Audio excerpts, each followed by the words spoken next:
Bihar special part 22 इस प्रकार है। प्रश्न 1, यूनानी दूत मेगास्थनीज किसके दरबार में पाटलिपुत्र आया था? ए. अशोक महान, बी. बिंदुसार, सी. तीवर, डी. चंद्रगुप्त मौर्य। इस प्रश्न का सही जवाब है डी. चंद्रगुप्त मौर्य। प्रश्न 2, मेगास्थनीज का पाटलिपुत्र आगमन हुआ था?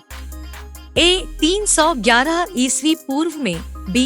315 ईस्वी पूर्व में, सी. 320 ईस्वी पूर्व में, डी. 305 ईस्वी पूर्व में। इस प्रश्न का सही जवाब है बी. 315 ईस्वी पूर्व में। प्रश्न 3, चंद्रगुप्त मौर्य के दरबार में मेगास्थनीज को भेजने वाला शासक था? A. Sikandar, B. Seleucus, C. Demetrius, D. Democles. इस प्रश्न का सही जवाब है बी. सेल्यूकस। प्रश्न 4, किस शासक के शासनकाल के समय मगध पर 12 वर्षों का भीषण अकाल पड़ा था? ए. अशोक, बी. उदयन, सी. अजातशत्रु, डी. चंद्रगुप्त मौर्य। इस प्रश्न का सही जवाब है डी. चंद्रगुप्त मौर्य। प्रश्न 5, चंद्रगुप्त मौर्य का प्रधानमंत्री था? ए. चाणक्य, बी. तीवर, सी. Megasthenes, D. भद्रबाहु। इस प्रश्न का सही जवाब है ए. चाणक्य। प्रश्न 6, किससे मुक्ति दिलाने के कारण चंद्रगुप्त मौर्य को भारत का मुक्तिदाता कहा जाता है? ए. ईरानियों से, बी. यूनानियों से, सी. शकों से, डी. यूचियों से। इस प्रश्न का सही जवाब है बी. यूनानियों से। प्रश्न 7, वह स्रोत जिसमें पाटलिपुत्र के प्रशासन का वर्णन उपलब्ध है वह है? ए. दिव्यवदान, बी. अर्थशास्त्र, सी. Indica, D. अशोक के शिलालेख। इस प्रश्न का सही जवाब है सी. इंडिका। प्रश्न 8, नंद वंश के पश्चात मगध पर किस राजवंश ने शासन किया? ए. मौर्य, बी. शुंग, सी. गुप्त, डी. कुषाण। इस प्रश्न का सही जवाब है ए. मौर्य। प्रश्न 9, मेगास्थनीज की पुस्तक का नाम क्या है? A. Indica, B. Arthashastra, C. Purana, D. Rigveda. इस प्रश्न का सही जवाब है ए. इंडिका। 10 अर्थशास्त्र के लेखक हैं? ए. कालिदास, बी. कौटिल्य, सी. भवभूति, डी. मिलिंद। इस प्रश्न का सही जवाब है बी. कौटिल्य। प्रश्न 11, पाटलिपुत्र की शासन व्यवस्था का विस्तृत वर्णन किस विदेशी यात्री के वृत्तांत में मिलता है? A. Strabo, B. Fahien, C. Megasthenes, D. Yuan Chwang. इस प्रश्न का सही जवाब है सी. मेगास्थनीज।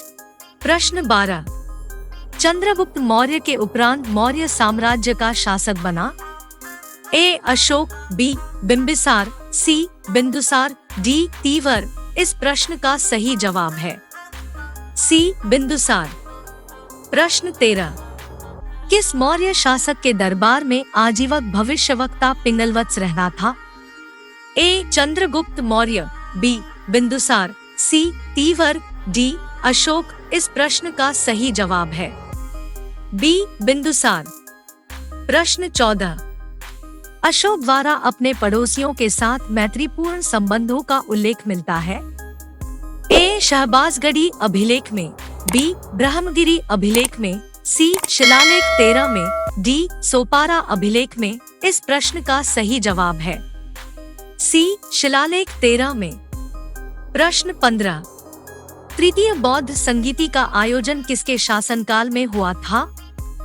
ए. चंद्रगुप्त मौर्य, बी. बिंदुसार, सी. कनिष्क, डी. अशोक। इस प्रश्न का सही जवाब है डी. अशोक। प्रश्न 16, तृतीय बौद्ध संगीति की अध्यक्षता किसने की थी? ए. मोगलपुत्र तिस, बी. पिंगलवत्स, सी. महाकश्यप, डी. वसुमित्र। इस प्रश्न का सही जवाब है ए. मोगलपुत्र तिस। प्रश्न 17, तृतीय बौद्ध संगीति का आयोजन कहाँ हुआ था?